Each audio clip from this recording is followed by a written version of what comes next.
प्रवासाची वाट। एका गरम दिवसाला एक म्हशी पाण्याच्या शोधात हिंडत होती। ती नदीच्या किनाऱ्यावर आली आणि पाणी पिण्यासाठी गवतावर चढली, मात्र ती गवतावरून खाली पडली आणि पाण्यात बुडू लागली।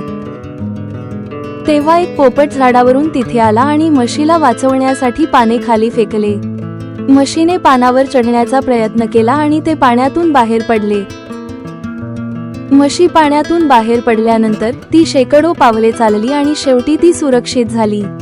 तेव्हा एक शिकारी तिथे आला आणि पोपटला जाळ्यात पकडण्याचा प्रयत्न करू लागला।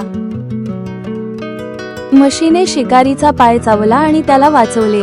पोपटला जाळ्यातून सुटका झाली आणि तो निर्विघ्न उडून गेला। पोपट आणि म्हशी दोघेही सुरक्षित झाले आणि ते एकमेकांचे आभार मानू लागले। त्यांनी शिक्षित केले की दुसऱ्यांसाठी केलेले चांगले काम नेहमी तुमच्या मदतीला येते। आणि अशी त्यांची मैत्री आणि चांगले काम यांची कथा संपली।